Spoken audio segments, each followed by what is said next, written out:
Okay, we're just on 1 o'clock right now, and so I think we'll reward the prompt and get started. My name is Catherine Carleton. I'm Executive Director, Directrice Générale of Orchestras Canada, Orchestra Canada, and it is my absolute pleasure to welcome everyone to today's roundtable discussion with members and guests of the Regina Symphony Orchestra's Indigenous Advisory Council. We've had the great pleasure over the last month and a half or so to engage in conversations with members of the RSO's Indigenous Advisory Council, and it's been a nonstop journey of learning and something that I think everyone at Orchestras Canada has been transformed by. And that's just in a very brief acquaintance with the Advisory Council and its work. So we're gathered here today. I speak to you from the land known as 𝐶𝐞 Peterborough, Ontario, the place at the end of the rapids. This is the traditional lands of the Mississauga Anishinaabe people and covered by the Williams Treaty. We are convening with people from right across Canada. We've got about 60 minutes scheduled with you, but there may be an opportunity to extend the session if the questions continue on. We'll check in with you coming up at the end of the hour. The discussion will proceed in English. There will be closed captioning using an AI software. Lauren is going to be pasting instructions on how to enable the closed captioning in the chat. We will be sending out links to our recording, and we'll also be preparing a summary article about today's session in both French and English in the coming days. So with limited further ado, I'd like to introduce Daniel Bartholomew Poyser, who will be our host for this afternoon's session.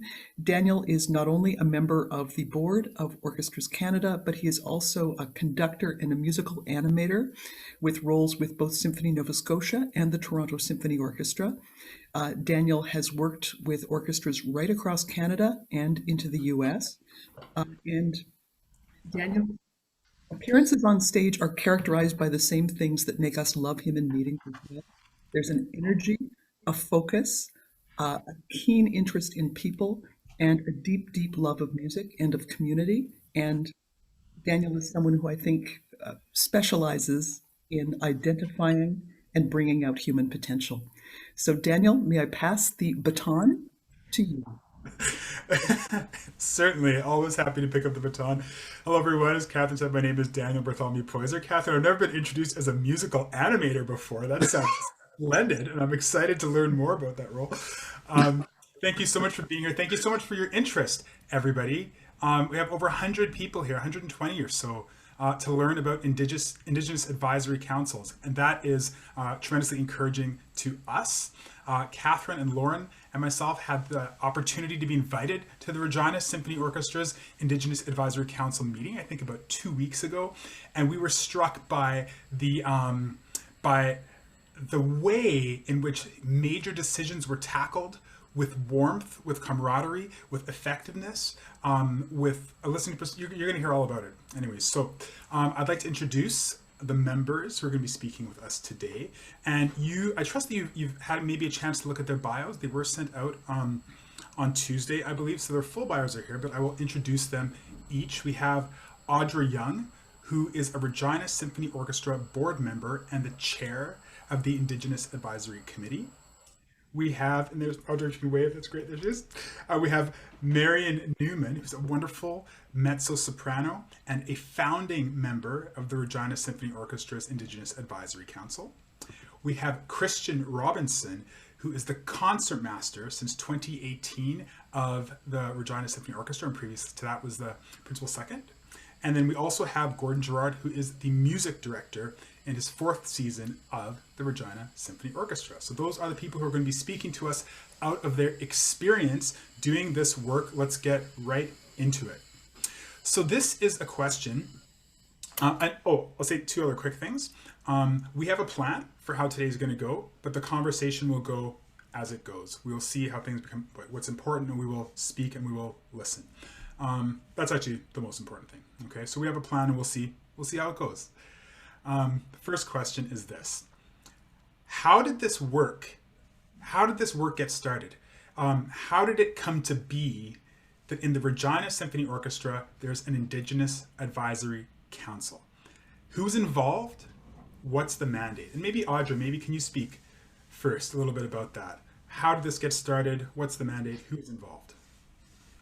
Sure. Hello, everyone. Welcome. I come to you from Treaty 4 territory. Obviously, I'm a police officer by trade. It's how I get paid every 2 weeks.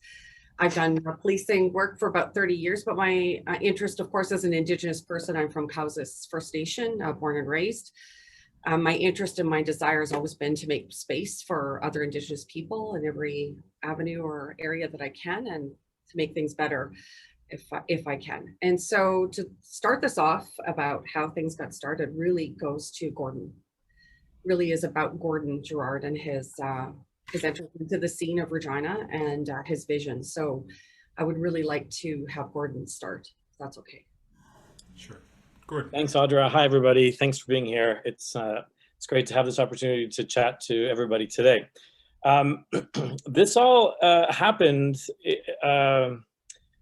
it feels like over a long period of time, but it all came together quite quickly. So I would say not long after I started with the RSO, which was in 2016, I realized that the projects that we wanted to do, the things that we wanted to put on stage, obviously we wanted to engage with our community, and we wanted to specifically engage with Indigenous folks that lived in southern Saskatchewan especially. And it just became sort of a necessity, a way to make these projects happen. And as I started to look at how we were going to bring these projects to life, I realized that we needed help. And so I think what's important to me through all this is that this council came with the help of many, many people, but it came into being as a tool to actually get the work done. It is about how do we make connections? How do we engage with community? And the only way really to do that is through real relationships. Mm-hmm. And that's the important thing. And those relationships have come in different ways, and we've grown, and people have come in and moved on, but it is about the relationships that we've built here. So from a very practical standpoint, our Indigenous Advisory Council has had up to about a dozen members. There have been fewer at times. They are almost exclusively people, very busy people, Indigenous folks who are doing all sorts of things in all parts of their respective communities. Most of them, with the exception of Marion, are from Treaty 4 territory, from Saskatchewan, which is an important thing. And most of them are not musicians. And I think that's also important. So they have helped us to make these connections. And with the help of our, the elder that sits on the council, we are able to create the pathways to forge the channels of communications to help some of these projects that we've brought off the ground to come to life and to actually be of value for everybody. So that's kind of the high level of where we're at and where we've come from, I think. Okay, thank you, Gordon. Marion, you were one of the founding members of the Indigenous Advisory Indigenous Advisory Council. How did that come to be for you? How did you, why was it important for you to be part of it at the very start? I've known Gordon for quite a long time, since we were kids, basically, kids in the music world. And we started out as pianist and singer friends, and friendship quickly grew out of that. And I've always been really open about who I am as a 𝐏𝐲 𝐶𝐴 English, Irish, Scottish woman. And as a sometimes white passing person, comments have been made that Gordon was there for. And he has received an education and always been extremely supportive in situations that were uncomfortable, to put it quickly. And so I think through our friendship, Gordon understood that there is so much in Canada that is misunderstood and never learned in the first place about Indigenous community and people. And I think through our friendship as well, Gordon realized that education can be shared through music. And I guess that I'm one of the people that Gordon speaks to. I speak to Gordon daily, just as friends and as advisor, as like for everything. And being very excited about Gordon's appointment to the Regina Symphony, I was even more excited when he said, what do you think about the idea of starting an advisory with the Indigenous community in Regina, and would you be a part of it? And I said, only if I'm like taking my advice from people who live in Regina, because I've been there before, but I don't know anything about the history there, and I'm not rooted in that community. So as long as I'm taking my advice from there, I could be a link as a musician between Indigenous community and musical. Mm-hmm. And so I said yes. That's wonderful. So I have a question now for Gordon, and then also for Audra, just in terms of us doing the work. It seems, Gordon, that a lot of the answers so far it comes down to something inside of you that led you to think that this was important. And based on what Marion has said, it seems that you kind of already had Indigenous advisement happening in your life, right? So what is, in the form of Marion, so what is it, like what sort of education did you take upon yourself that kind of prepared you, that allowed you to know when you needed help? What are the things that you've done? And then Audra, if you could just talk a little bit about, yeah. Sure. Yeah, that's a great question. So, before I started with the RSO, I was the associate conductor in Vancouver. So I was, doing a lot of conducting, but obviously I wasn't in the music director role. And I hadn't thought a lot about programming because it wasn't my responsibility, obviously. And so when I started in Regina, I really, there had been efforts and it had been identified as a priority for the board before I got there to build better relationships with Indigenous folks in Southern Saskatchewan. And to me, that was something that was very interesting. I had no idea the journey that it would sort of take me on, really. And it wasn't really even such a, I didn't sit down to sort of plan out a journey. It was literally, I want to do this project. You look at the things required of each project and you think, how are we going to do that? Or what's the right way to present that? Or what's the right person to have involved here? And basically every time, for me, the answer was, I have no idea. And so that's when you go and you ask people like Audra, people like Marion, the other folks that sit on the advisory council. It really is about identifying when you don't know the answer.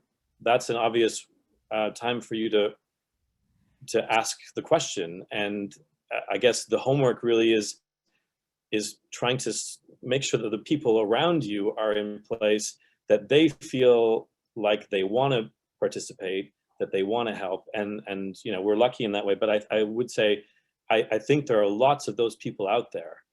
It's just, how do you welcome them in? How do you integrate them? How do you make them feel like what they're doing is helping through you? And I think that's an important thing. And we get into, I think a little bit later, we'll talk about, what does consultation look like? Because if you don't do it right, well, I should say this, there are lots of ways to do it wrong. And if you do, all the people that you've gathered around you will make a pretty quick exit. So I think it's really a case-by-case learning.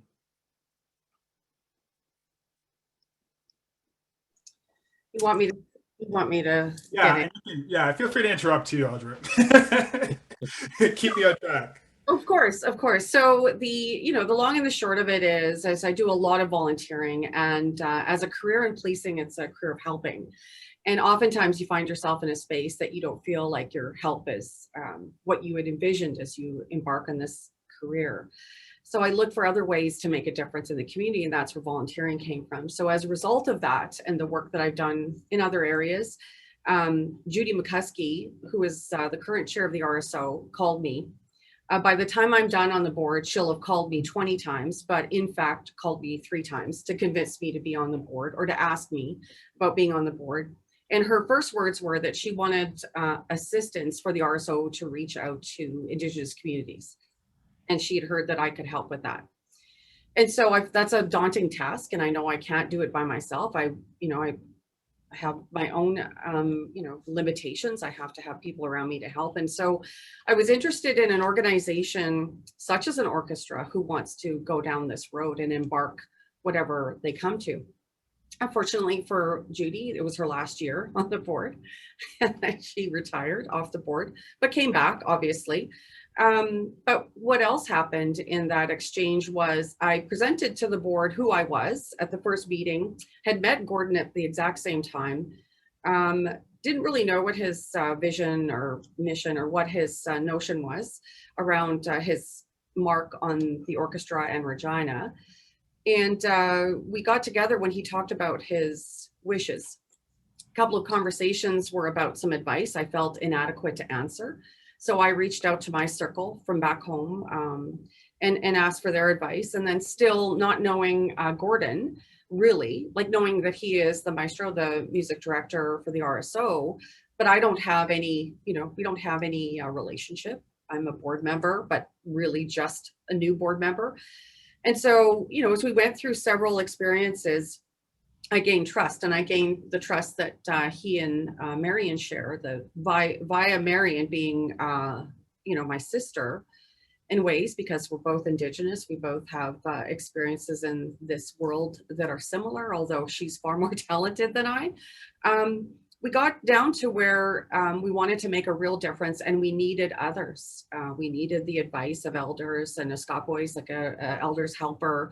We needed other Indigenous leaders and professionals. We needed to make sure we had a balance, First Nation, Métis people, and we wanted community people who were all committed to do this work. And they were all individuals who I knew were working tirelessly in their own agencies and other communities to try and make a difference in the world for Indigenous people. And Gordon would come to us with his vision or his plans or his ideas and ask what that would look like. Could we get behind it, or what do we need to be concerned about? And with the help of those extremely talented people at the table, Gordon and the RSO was able to do amazing things, but at lightning speed, which makes some people very nervous. So that's how it's sort of started, I guess. Great. So Audra, would you suggest that if an orchestra wanted to start an IAC, that they just do what you did at Regina? Well, I think there's plenty of things to learn from our path. Like we didn't get it perfect. We haven't gotten it perfect, or we're not there yet. The relationship that we establish with Indigenous people isn't temporary. It isn't on a strat plan. There's permanence to it, because this is a relationship with the original people of this land. And until the land goes away and you're not doing your work on the land, then I suppose you can create other relationships. But the first relationship should be with the people of this land.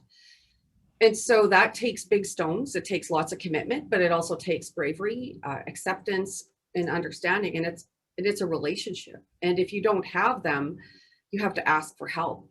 And it's tough being vulnerable. It's not easy when you don't have trust already built in. It's also not easy when your institution, as old as an orchestra is, producing the music and the art that orchestras do, that there is a barrier between people. Barrier of understanding or appreciation, or even inviting in. And so I couldn't have been invited in without first Judy inviting me to the board, without first me feeling brave enough to know that this board is actually going after something that I can get behind. And then further to have a maestro who is invested, committed, and will overcome the challenges put in front of him in this construct of orchestral music. right? Very structured, very, you know, and if there's anything about my culture, it's about things take time, relationships take time, you know, talking, teaching, it takes time. Sometimes you have to learn a lesson over and over again, and we have. But we've done some amazing things, but we're not done. It's kind of never done. I don't want to take up too much. No, that's great. We have Marion. Marion, please. Yeah, I would say that through problem solving, which we've all done together, we've forged trust, a better understanding of each other, and real friendships. We've had meals together. We text each other silly jokes and stuff. It's become a real community, and that is built on the trust that has been built because the RSO has actually taken the advice that's been offered.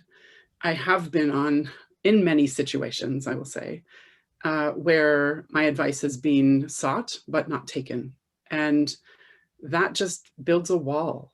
And so I think that through Gordon understanding how important it was, no matter how uncomfortable it made the organization, how important it was to actually do what was being asked, we have been able to relax and learn to trust and to build friendships. Right. Thank you, Marion. So I have a question for, before we get to what the ISC mandate is and how that affects things at a high level and also right to the musician level at an even higher level, Christian, very, very practically, there are people on this call right now who are excited and hungry to start an Indigenous Advisory Council right where they are at. How do they start? What would you recommend, if you would recommend anything? So a couple of questions, and we'll start with Gordon, right? You know, you've talked about some of the champions from the Indigenous community. We've heard that the board and the music director at a high level were very involved, but is there compensation for the elders and other members? What would be the first step? If people get off this call and send an email at 4 o'clock, wherever they are, what would be that first email? What other super practical advice could you give before we get to the idea of the ISC mandate and what it's done? And we can start with Gordon, and then we can just... Sure. Yeah, the super practical things are really be prepared before you ask anybody to come in, to really commit, and to really commit on a personal level, not just from an organization. It requires you to actually build personal relationship with people in your community. And it's not, you know, whether that's the conductor, whether it's the executive director, whoever it is, it really is about a personal connection. And I think you have to think about what kind of commitment that is, and if you're prepared to do that, because if you're not, it's not going to work. So I think that was a big thing for me. Of course, we would never have been able to do this if we didn't have Audra, who is already such an integral part of the Indigenous community in Southern Saskatchewan. You know, when we decided, okay, we're going to do this, we're going to build an advisory council, it was the Audra that said, okay, I think this person, because she's so connected to community, she knows this is the person that's going to help us. This isn't the right fit. You need somebody who knows the people and also someone who cares about your organization. I trust Audra not to invite someone who doesn't have all of our best interests in mind, even if I don't know them yet. So I think, you know, talk to people in your community. That the name, you know, if you ask around, you know, if you ask around in Regina, 8 out of 10 people will come up with Audra's name. So it's things like that. You gotta make sure that you're inviting the right people in to help you get it off the ground. I think that for me was the biggest thing. Are they compensated, Gordon, or how does that work? So protocols are different in different places. For us, we give an honorarium and tobacco to our elder and to our elder's helper. And the rest of our IAC help us on a volunteer basis. And that's something that's different for every organization, for every part of this country. And I don't think that there's anything that's, yeah, it's not a one-size-fits-all thing, in my understanding. That's great. Marion, you had a thought. Yeah, I would say reciprocity also comes in the form of tickets, in actually being brought into community, in seeing our names in programs, and there's another question about how important is it that Audra is also on the board? And I think really important, because that's where real connection to actual change of voting possibility stands. So Audra has real power in the organization. And often advisory councils can be set up so that there is no real power. It doesn't really matter what you say, that the board can go over your heads. But with Audra's voice connecting the board to what we were doing, I think that was an important part of it. Okay, thank you, Marion. So here's an important question. What is specifically the mandate of the Regina Symphony Orchestra Indigenous Advisory Council, and what has the impact been, first on a structural level and then for the musicians? So I don't know who'd like to take that first. So mandate or structure is sort of, it was an evolution. It came in some ways out of necessity, because I mean, as kind as Gordon has been about my connections are through the folks that I surround myself on a daily basis, who I get advice from in my career, in my life. And so when I ask them to help me, because they know I'll help them, they have been supportive. And we could get nowhere without Larry or Jim. Larry's our elder and Jim's our Scott voice, because their advice is so, there's always teaching and learning that happens. Initially, the IAC was not aligned directly with the board or reporting to the board, and that was a bit awkward and clunky, but we got there. An IAC, an Indigenous Advisory Council, or Advisory Council in general, needs to be empowered, that they need to be heard, and they have actionable items that are tasked to them because they're advisory in nature, that the organization asks them for advice, and they take it and they do something with it. If they didn't, it would be paternalistic and a bit tokenism and really surface. We want to present that we have this council and look at how good we are, but incorporating that in structurally in the organization through the volunteer network as well, but also celebrating it in a loud and proud way, along with incorporating Indigenous content, artists, all the scope of where can we make space for Indigenous people is important. And, as Gordon and I and Marion and the rest of us were building our relationship with trust or of trust, it was testing all the time, just like you do with any new friendship. You learn about each other, you understand each other, you start with respect. And then often you'll hear, or you would have heard in the IAC, that we tease a lot and we don't make light of situations, but we have humor. And that's connectedness around sometimes very difficult situations. And but we're also really supported by that group. So mandate is the organization asks us for advice on an operational piece or a governance piece or a strategic planning piece, we provide it. If Gordon needs advice with respect to a plan of programming or of sort of a presentation that's going on stage that's got cultural connotations to it, we take that to the elder, we discuss it. The helpful piece that everyone brings is that it's not my world. I don't understand it. I feel like I'm talented, but really quietly alone with my husband, listening to my screeching. But I think it's about trusting the talent that's in the room that understands how to deliver things. And then seeing the changes. If you talk to Christian about his perspective on this experience, it's moving. It's very moving.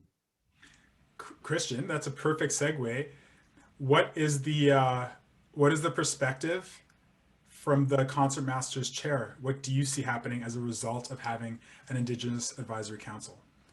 Right. I mean, well, it's a huge question. I think, my role vis-a-vis the IAC, I was invited into the IAC maybe about it was, I mean, the before COVID time is all a bit of a blur at this point, but I think it was maybe 2 years or so ago that I was invited by Gordon to join IAC meetings, which was a tremendous honor. But before that, in my role as concertmaster, of course, I had been involved in presentations that the IAC had advised on and had moved forward in a good way. And I think, I mean, I've learned so much from both of those sort of prongs of my involvement, from my concertmaster role and being on stage from just a purely practical point of view. I mean, I think all of us as performers want what we do to be more than just meet the beats, black and white, play the grid. I mean, this isn't just, we all chose to go into this field because I mean, I went in to make a lot of money, but apparently that was maybe I was misled in some way, but I joked. But in any case, it's another session. That's right. Our art means something very, very profound to us.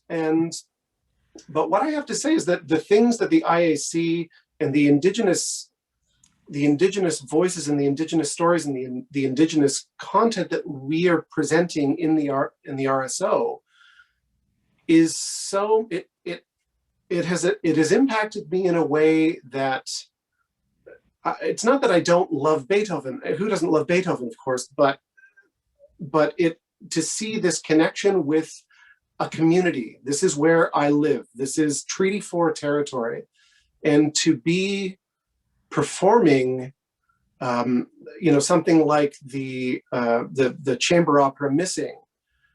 This is one of the most powerful experiences of my life as an artist, and I can say that without any hesitation. To look at high school students seeing this production, to go to the first Forward Currents Festival and see all of these 3 concerts centered on this idea of reconciliation, and to see it be done in such a thoughtful, meaningful way, to hear Chief Cadmus opening that production, hearing his words, that is so profoundly moving. And I think so that's from the production end of things. From the IAC's end of things, and sitting and observing this council, I've learned so much. I mean, I've and in a way, I said this, I think, in our pre-meeting, that I feel like this council has given me far more than I have given it in so many ways. It has taught me so much to hear the members of the council speak, whether it's seeing the way that Audra leads the meeting, or the way that Marion impacts it, or Merelda, or Larry and Jim. I mean, oftentimes Larry, who's our elder, will start talking, and I just want to grab a pen and start writing down what I'm hearing. I think it's made me a better person. It's taught me so many important lessons about just the loudest voice in the room. You don't need to be the loudest voice in the room. Just be the best listener that you can be. And so I think, in terms of my role with the IAC, I'm a very enthusiastic listener, and however I can support this work that the IAC is doing on the committee and on stage, I'll certainly do it, because I am better for it, because I can see I can see and feel the incredible value of it in our city, in Treaty 4. It's it's been really, sorry, I'm rambling, but it's just tremendously fulfilling.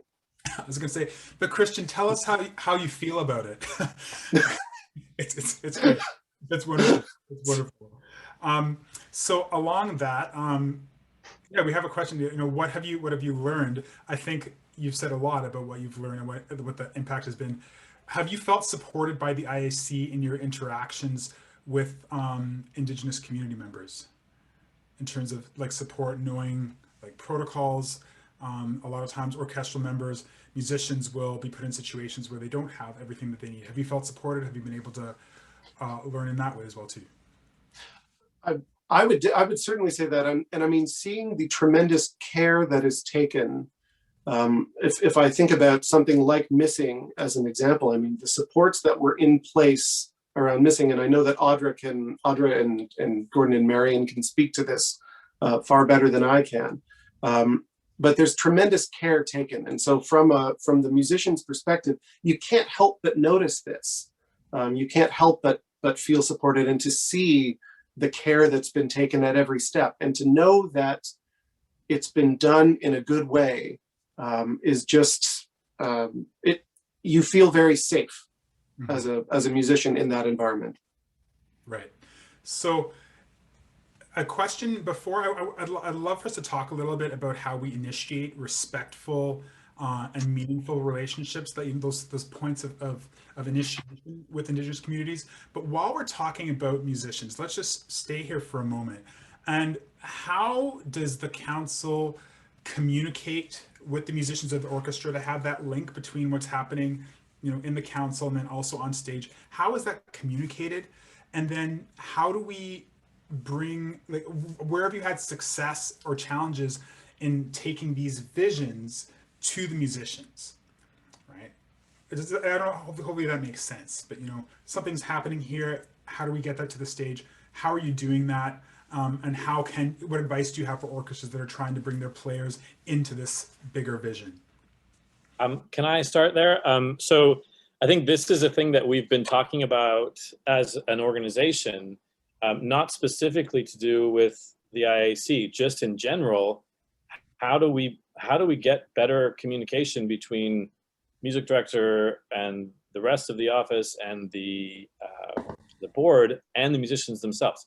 And we haven't figured that out yet. We're still trying to figure. There's so many layers of the traditional methods of communication that I think, I would admit, is not working in a lot of ways.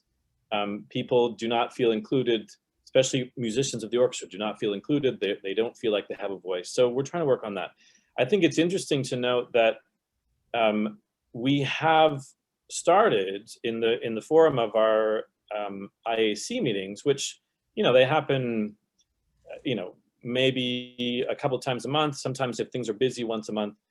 We have started in just inviting musicians. If you want to come. And the last meeting we had, actually, I signed in and I was kind of floored because we had, we couldn't fit all on a Zoom screen, which was amazing. And I think it speaks to the fact that everybody wants to be part of the conversation. That's including staff, that's including musicians, including board. And I think it's unintentional that started as an IAC thing, but I think that there's something in that we can transfer to the rest of our operations. It becomes a bit awkward. We're talking about specific projects that we want to see happen in the future, and I'm asking the IAC for their feedback. And normally I wouldn't have these very initial conversations with all of the musicians and all the staff sitting in the room, but there we were. And so maybe that's something that I need to learn, that's maybe how we go forward, and that's how people engage. And so I think that we're still figuring out what that means, but it's encouraging to me to see people want to be in these conversations. Okay. So if I could just tag on to Gordon, and then certainly Marion, I know she's have a couple of things to say about the previous discussion, but our culture is about being inclusive. And if we're talking about music, musicians are clear to be included in that. And like Gordon said, at our last IAC meeting, there were 30 people there, and that's a lot. It was exciting because this is all on volunteer time for everybody. And it went overtime and everyone stayed overtime. You know, Larry and Jim as our leaders are so engaged, lend humor, they lend their advice, and they provide statesship to those meetings. And it's always a regard to them and always revering to them about what the discussion is. And everyone has ability to speak, but there's always some teaching, as Christian spoke to. So the musicians and engagement by proxy with the IAC has been quite fortunate, just like Gordon said, quite a bit not by design.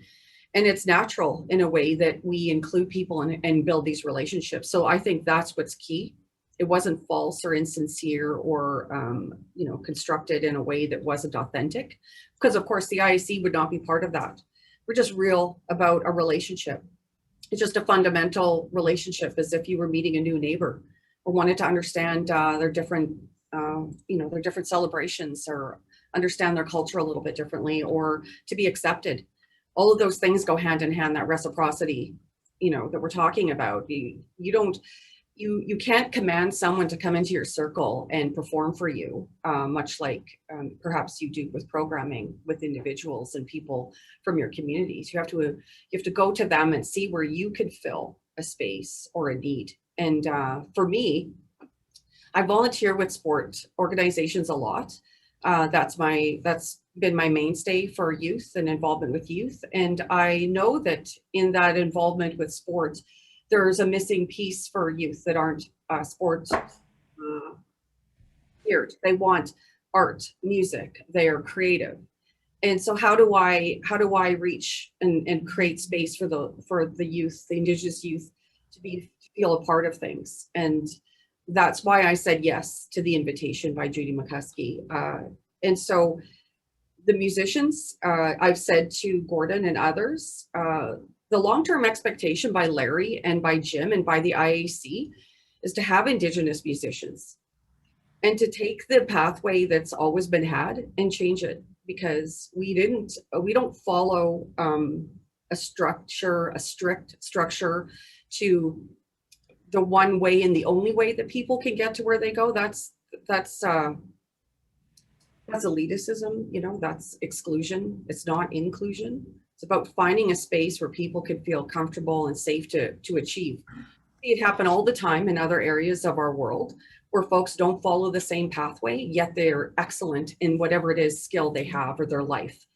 And it's in those spaces where I think Indigenous people can see themselves, right? At tables we've never been invited to, shows we've never attended. And now for the RSO, we're seeing Indigenous audiences show up for Jeremy Dutcher singing his songs in his concert, his second concert with us. Incredible experience. Watching people, maybe not from my territory, but singing his songs in his language. So I think I really talked around that discussion around inclusion of musicians, but they're always welcome. So that adds to the element of engagement for the board, I think, because the IAC is a product of the board to a certain extent. Thank you, Audra. Marion, do you have any thoughts? You haven't said anything for a while, so let's check in. Yeah, I've had a few thoughts, and going back to mandate, I think it came with the Truth and Reconciliation Commission and Gordon saying, how can we go way beyond the land acknowledgement and actually reflect community as they want their reflection to show? And how can we invite Indigenous audience in a way that they believe us, that we really want them there? And also the speaking to the musicians, I have been a soloist with many orchestras, and you show up for Messiah, you barely see the orchestra not on stage. Nobody wants to talk to you. But when it comes to Indigenous content, I always end up making friends in the orchestra. People actually do want to discuss what is being done, the story that is being told. It has been a real connection for me, and I've made real friends with like the musicians who actually play instruments. Singers often are put in a different category from musicians, but I like to consider us one of them. And so that speaks to me about the need for sharing, the need to open those conversations, to give permission to ask questions, and to find real connection with Indigenous community. We are now all hearing land acknowledgements all over the place, so we know where we are. And I think most of us have an understanding that there are Indigenous people in those places, but we don't know how to actually connect. And so this has really solved that issue within this orchestra. So Marion, exactly what you just said there, we don't know how to connect. What advice would you give to members that are listening today about initiating respectful first contact, respecting those first meetings, those first emails? How do we do that in a way that's appropriate and respectful, especially in a context where many Indigenous people are taxed because they are being overwhelmed by the number of requests? Mm-hmm. What are something I was saying before the overwhelming numbers started to come in was, what is happening in your community that is Indigenous run and where everyone is invited? Is there something at an art gallery? Is there a powwow that people are invited to? Is there Indigenous theater? There might be an Indigenous theater company led by Indigenous leadership. Are you going to those things? Are you showing up as a community member to support what they're doing? And that's a really important place to start, to show that your interest is genuine and it goes deeper than you just wanting something for your organization. Right. Audra, do you have thoughts on that? Initiating meetings and building, how do you start building relationships with Indigenous community members?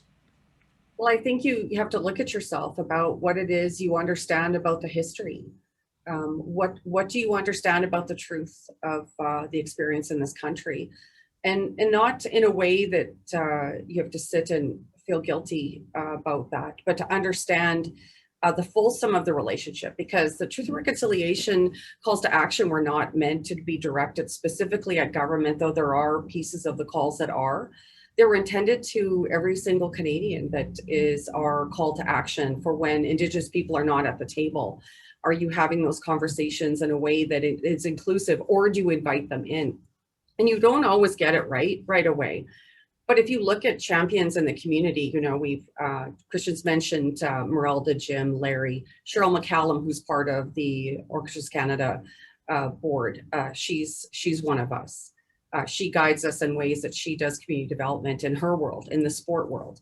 And in all kinds of ways, we see Indigenous youth not being included in sport because it's not their thing. And it's a mistake to not find space for those youth to be involved. And so who's doing that work with young people? Who wants to make their world better?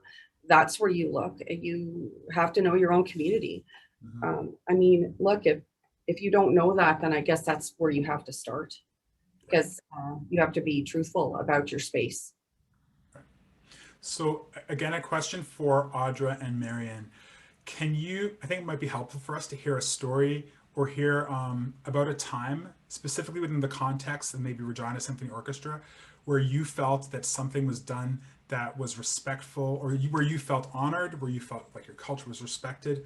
Can you tell us about a time that something was done right, or you thought was done well?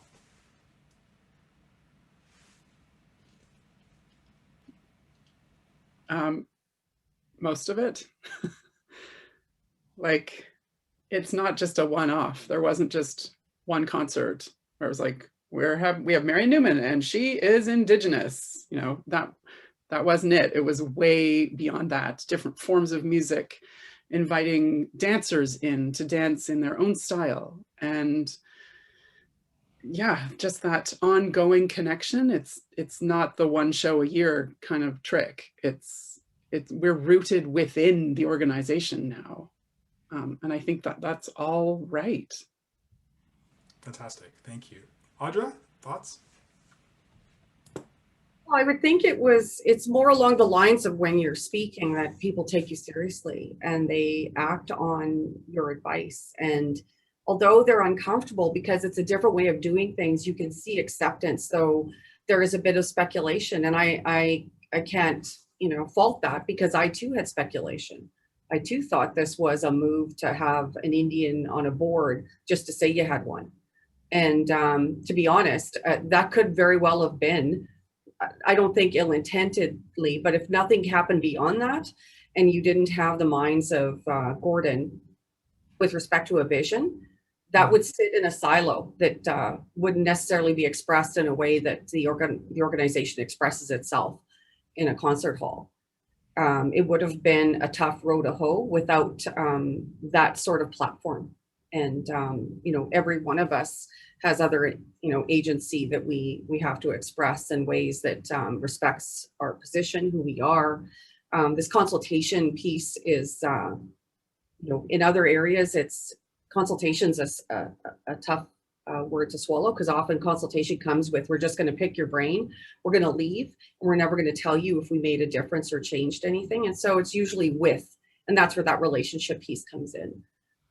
You know, Jim and Larry are very conscious to remind us around what decisions we make and how they have to be truthful, and they have to be rooted and supported.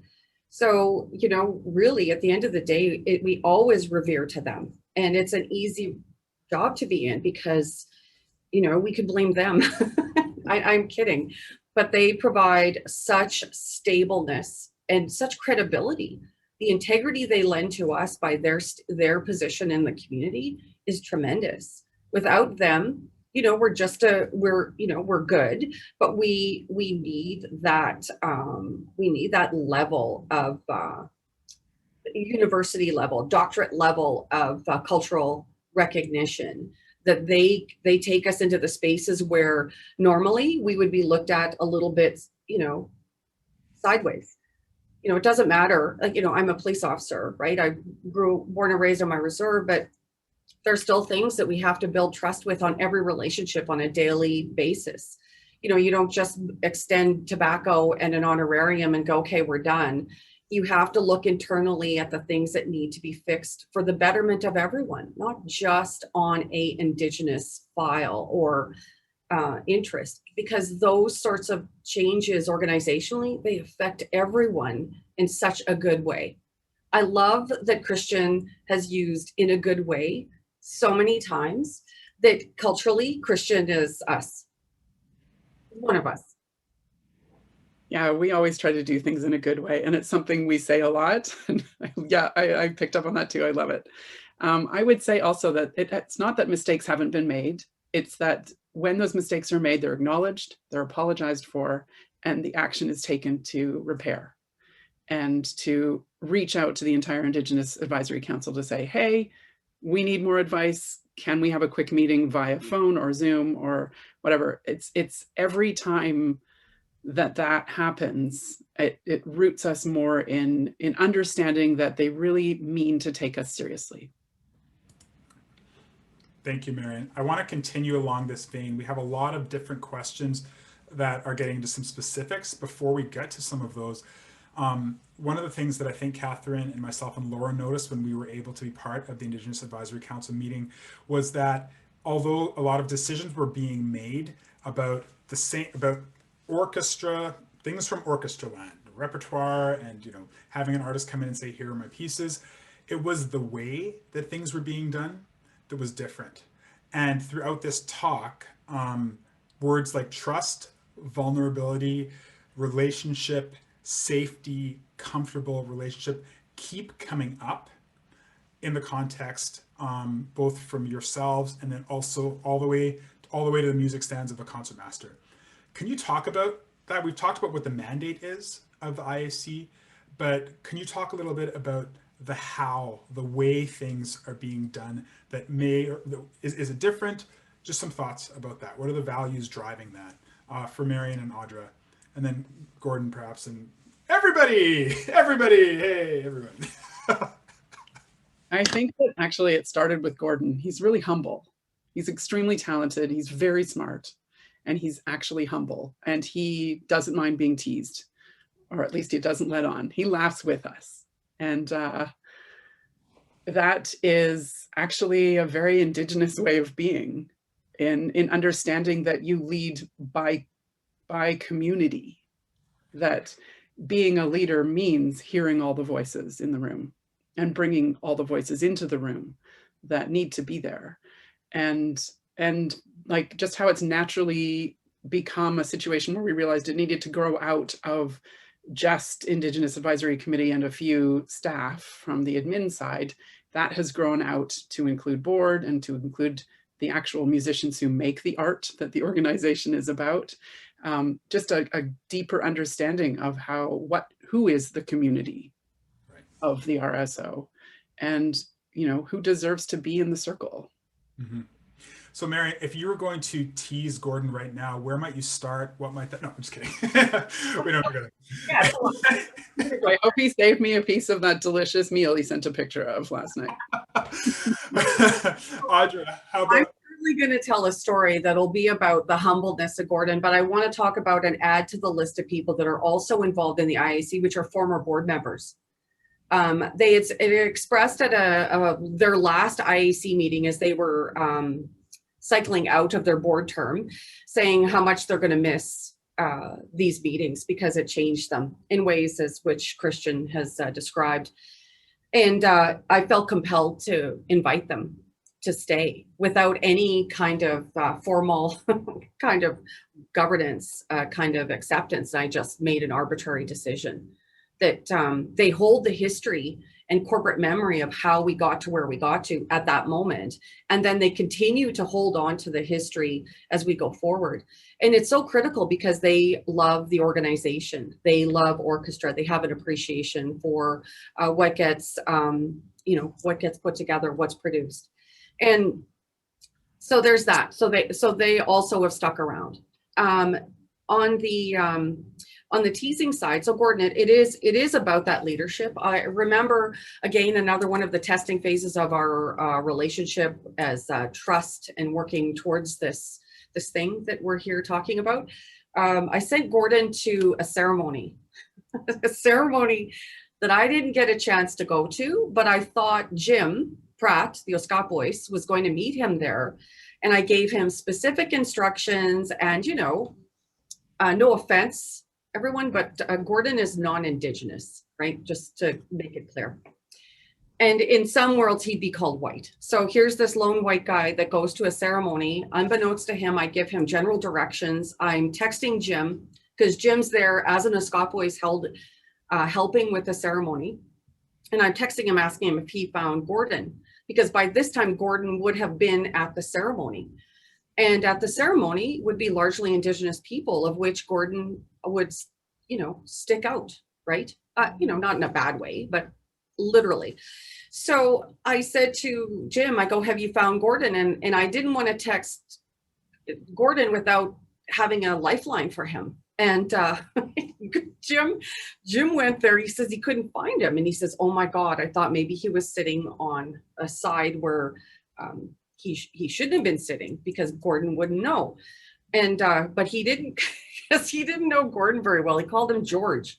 So he calls me, he goes, I can't find George. And I said, oh my God, I'm so embarrassed because how do I set up the RSO's maestro, very important person, want to build trust, want to understand each other. He wants to go to the ceremony, vulnerable, goes by himself. And then he calls me back and he says there was Gordon sitting with an elder from northern Saskatchewan, and that elder had basically clearly saw that Gordon either was at the wrong party and took him under his wing and sat him beside him and explained the entire ceremony. And that's our culture. Not to send him away because he doesn't fit in, but to ask him how come he's here. And then I said to Jim, I go, what did you do with Gordon? He goes, George is fine. I'm going to go back to doing what I do. That's amazing. That's amazing. Thank you so much. So at this point, it is now something o'clock for a number of you. You may have to leave. We're going to keep on going, however, and I do believe this will be available for you to catch up with the rest of it. So what I'd like us to do now is head to some of these questions, and sort of not quite a lightning round, but there've been a number of questions that have been asked here. So just the RSO reaching children and youth across southern Saskatchewan, what sort of youth community outreach is happening? You alluded to it a little bit earlier on, but maybe if you could speak a little bit more specifically about youth and community outreach. And then we'll talk about programming projects that the IAC has been part of or commissioned. So youth first, maybe Gordon and Christian. Yeah, sure. So I've been sort of monitoring the chat here, and there's a few questions that I'll kind of try and round in with this response. So what we do, what I do with the IAC is very much, has been to this point, very much project related. So the way I prepare for an IAC meeting is that I've got this project I want to do, this project is coming up, this project, and I have questions. How do we do this? Importantly, you go in, you ask the question, and then you wait for the answer. And sometimes you know that I don't know if I'm going to like this answer.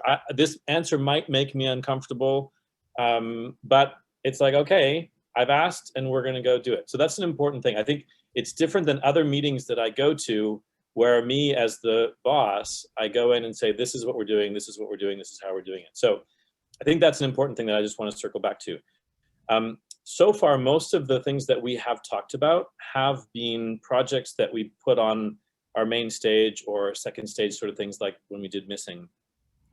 One of the things that we're working on, that has been on our on the agenda for the IAC meetings for a number of years, and we're slowly getting closer, I think, is to create a more comprehensive educational opportunity for Indigenous kids, and whether that means, you know, private music lessons, whether it means giving them access to the video content that we're now creating, which is, you know, a whole COVID has sent us, all of us, into this new digital world. So how do we engage them? What is right for them? What's useful to teachers that are on reserve, for example, as opposed to teachers that are in urban, in Regina? There are different things, and so we're trying to figure out what's the best approach.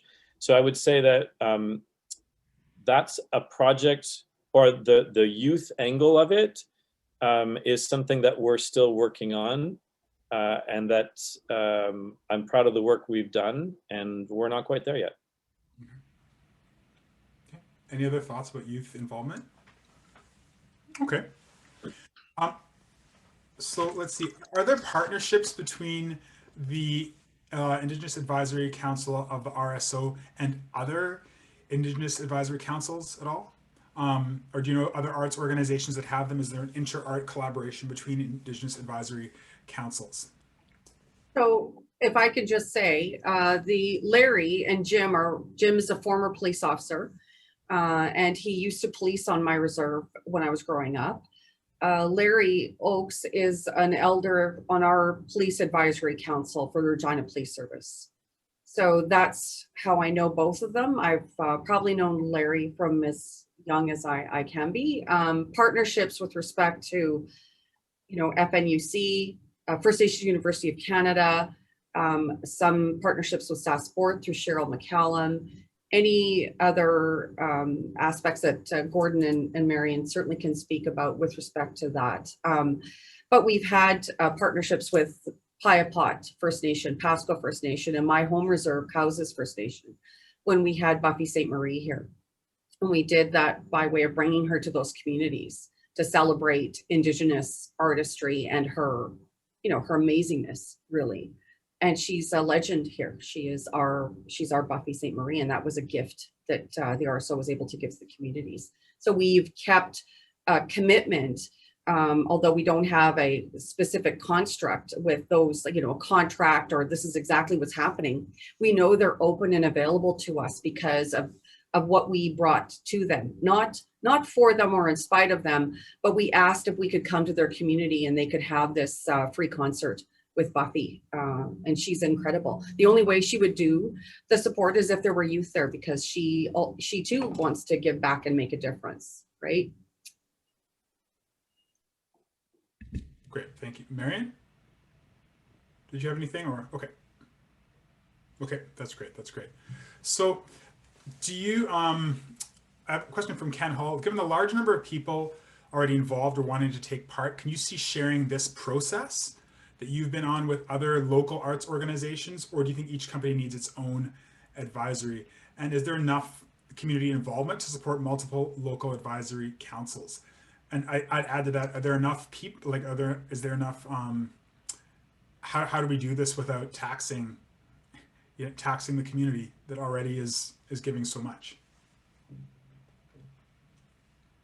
That's a great question, and it's a tricky one. I think that certainly there's no interest from my point of view on, this council only works for the RSO. That's certainly not anything that has ever been on anyone's mind. I think that it's as open, it can be as open as the relationships can sustain, really. I think that you've heard us talk a lot about trust. If members of the IAC trust other people in the community, even to work on a partnership basis, I think there's nothing saying that we can't. But I think it's also tricky just to assume that we can just extend it to everybody. The work is, I said at the very beginning, it feels like this came together very quickly, but it also, where we are today is the result of some very long and sometimes very difficult conversations that have made these relationships. So I don't know. I guess that's a long way of saying I don't know the answer. Okay. Actually, I realized I did have a thought, and that was connection to other orcs organizations, and do they have IAC type councils? So I have been asked to be a consultant or a member of various different organizations as an advisor, including the COC. They have an Indigenous circle of artists. And because that is drawing from the arts community, particularly artists that work within any kind of art really, but theater and music. And because we're artists and we are a gig to gig a bunch of people, they do offer reciprocity in the form of paying us to come to meetings. And there are 4 meetings a year. And I think that actually, and that has developed over the time of being part of that. I've been there since they started that organization several years ago. And that the membership of that has changed as people have come and gone, depending on how busy they are. But I think that's the only other really formal one, but there have been other sort of shorter for-project situations that I've been a part of as well. Okay, thank you, Marion. So getting to the end of the questions, at the very end, I'll ask you if there's anything that we've missed or that you'd like to add or to say by way of advice. But there are questions about the projects or just the music that's actually involved here. What is the role of the IAC in programming over the course of the year? And has it led to specific concerts, programs, and themes? Is that even a goal? Is it mostly project-based or performance-based? So if you could talk a little bit about the role of the IAC in programming within an organization. Sure. I think let me lead off this one. So I think it's important to just define that the IAC has no intention of saying, we want you to program this. We want to see this particular thing on your stage. It really is, it's on us as an organization, and I would say particularly on the music director who chooses what goes on the stage to do the research, to figure out who's out there, who's doing what will be of interest and what is of value to our community. And then I do my homework before, and then I take it to the IAC, and really from them it's about this is how we're going to realize this project. And it's not defining what the project is. It's about how do we connect it to the community that's there? Who's the right person to talk to about this? And can you introduce me to them? Can you get them to take my phone call, basically?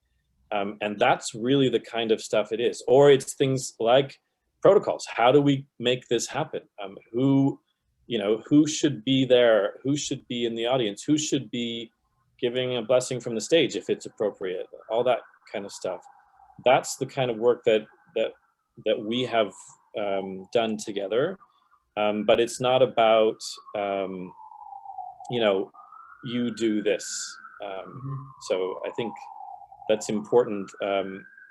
It still is, there's no intention to sort of overtake the programming as a function, I think, and that's important. It's about process.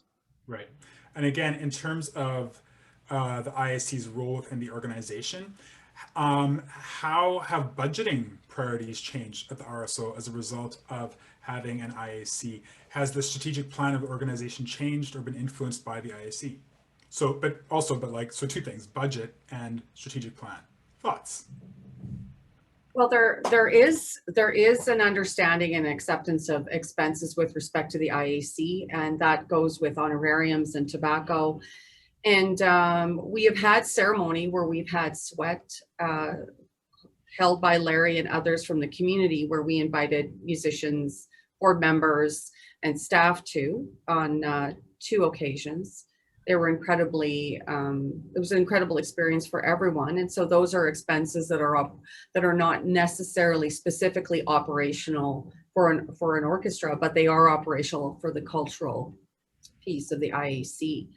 So those are areas in which we can move and develop. I mean, the strategic plan speaks about delivering programming to youth and Southern Saskatchewan and engaging communities and all of those sorts of things. It's difficult. I think you've found that we're not, it's not a perfect plan. It's not, this happens, then that happens. It just evolved very naturally. And then we sort of move into those places where people who are comfortable in process and policy makes them a bit nervous, I'm sure, because of how this has evolved. Mm-hmm.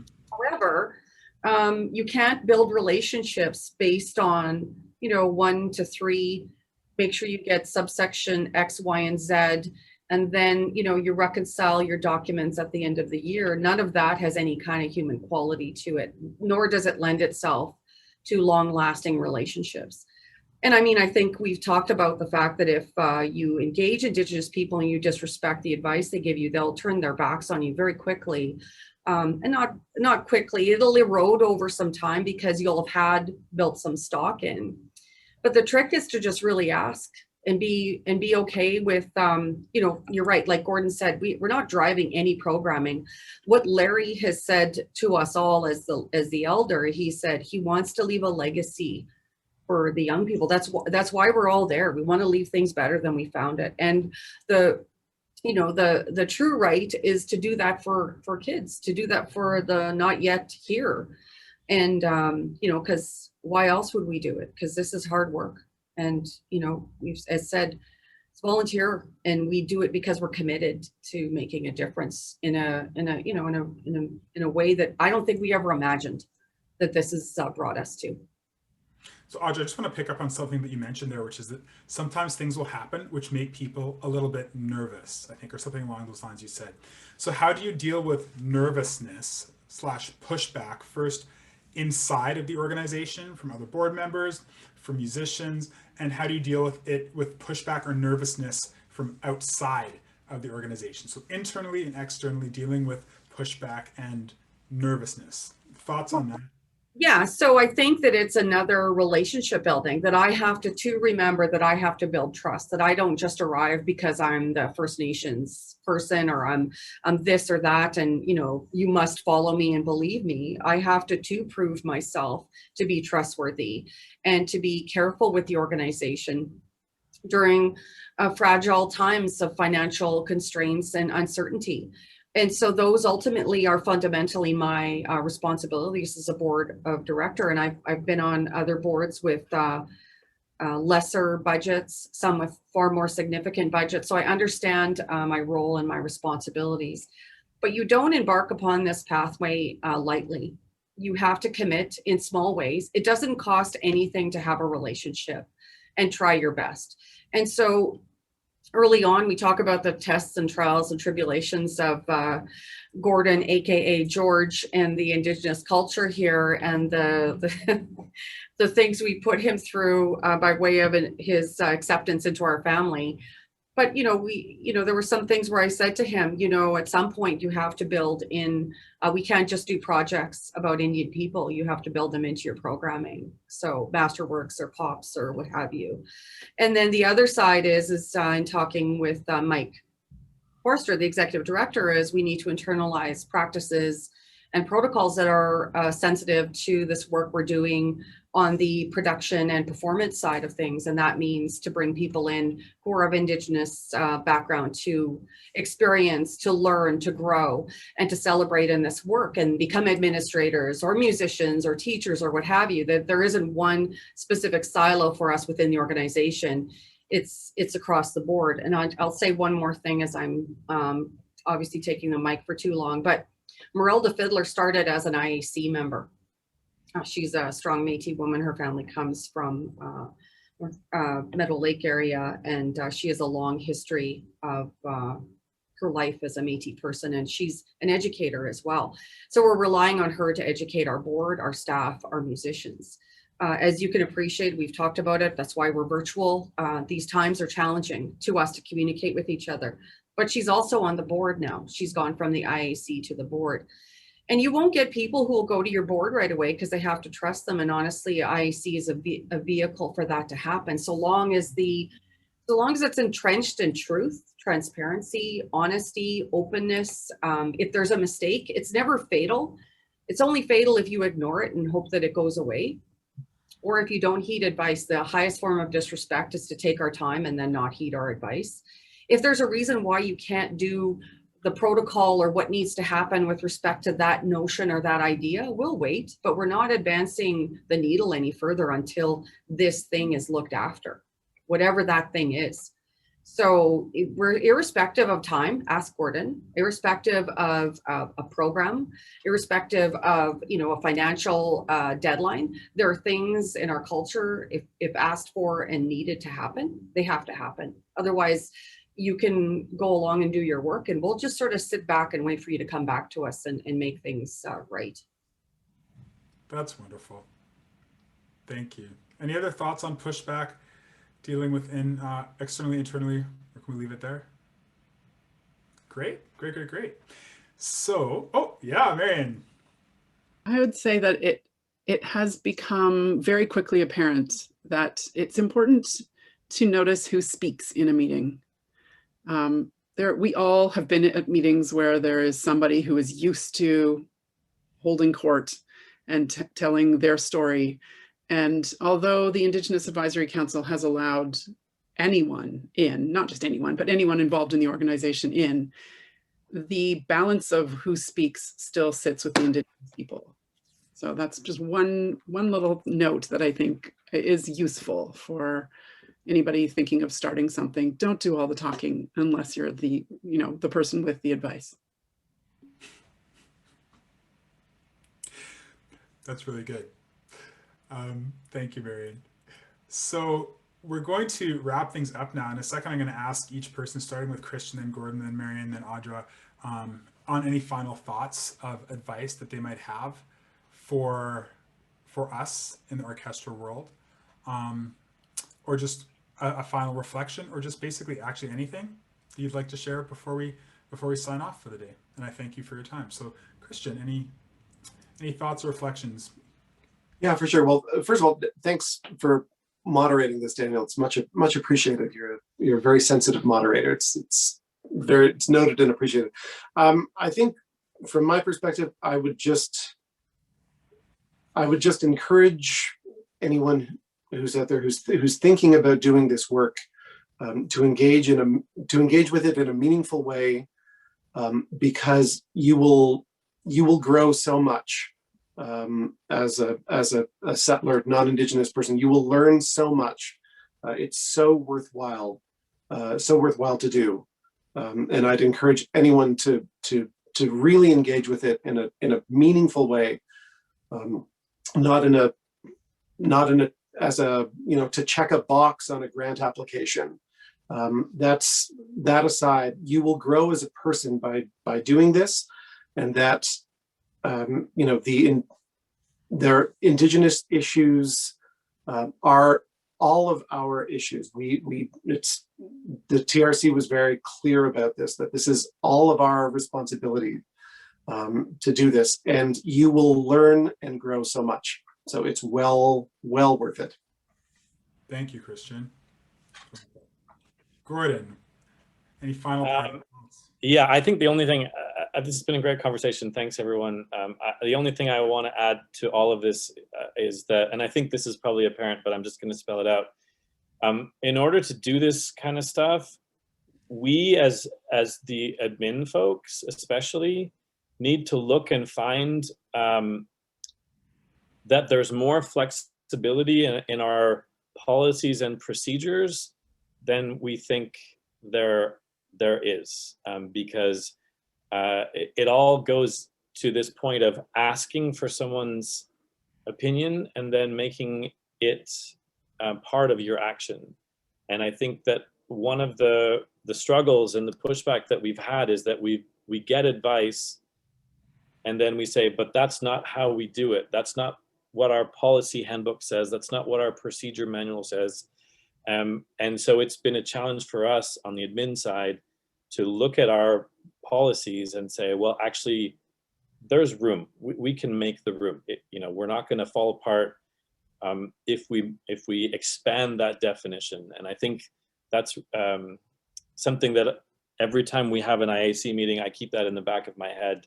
Is there a way we can make this work? And there almost always is. Perfect. Thank you, Gordon. Thank you. Marion, final thoughts for... Yeah, I would say that this work with the Regina Symphony Orchestra has definitely helped me to find my voice. I've for a long time been asked to speak up, and outside of my own community, where that is something that I understand is a responsibility, I didn't really believe people when they asked me to weigh in on things until this work started to happen. And I started to see that it was having an effect way beyond me and beyond the organization itself. The real connections that are being made, the audiences that are showing up and being charged by the information that they're receiving musically about important history and rewriting things, truths that we haven't always had access to. And that has really strengthened me. So Christian's not the only one that's changed. It's the kind of work that actually changes us on the other side of it as well, in a very good way. Thank you, Marion. And Audra, finally, last words, Audra. Yeah, listen, I'm going to keep, what are you doing until 2 o'clock? I can only echo Marion's words around what we've learned about ourselves and allowing our voice to be heard, because we've often tried not to tread harshly on expectation, and it's difficult to put ourselves first because culturally that's not our way, and it's really awkward and difficult to say first us. The statement I made around you have to first have a relationship with people of this land. It takes a lot to get there because we're not taught or raised to think that way. We don't put ourselves first, right? Land, old people, young people, all those things culturally are, it's not our way.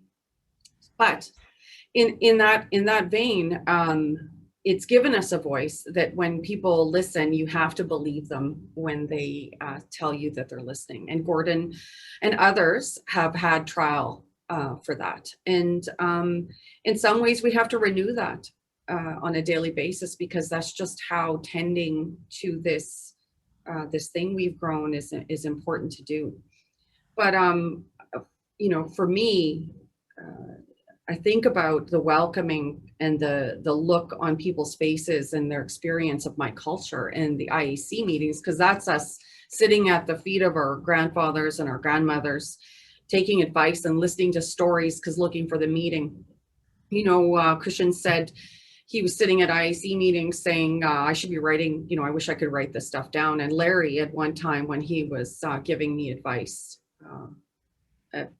in a very good way, but I understood that there was a lesson to be learned.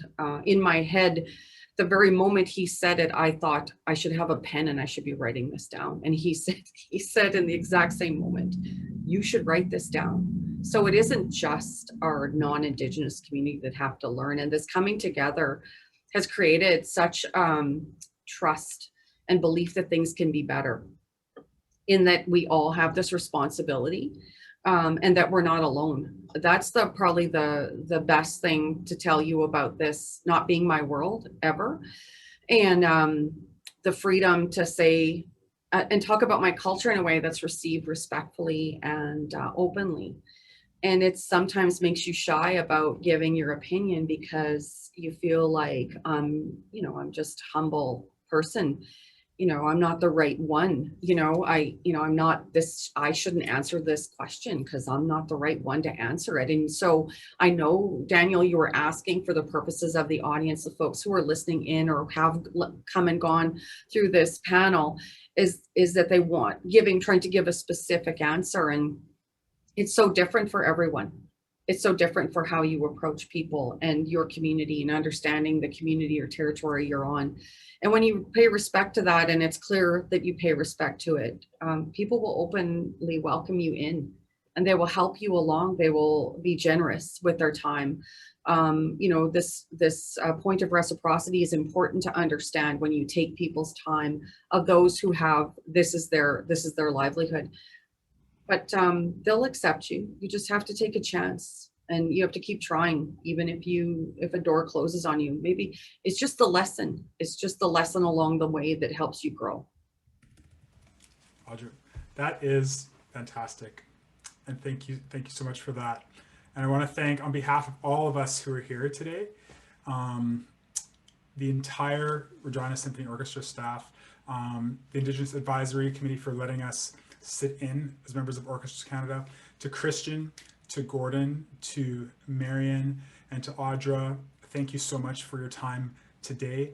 And yeah, please put your thank yous in the chat so they can see, you know, everybody who's here. Specifically to Marion and Audra, and to Marion's kitty, hello. Specifically to both of you, there is a weight to this work, and we just thank you so much for being willing to take the time and the effort that you've put in over years now to help all of us in the orchestral world do things hopefully in a good way.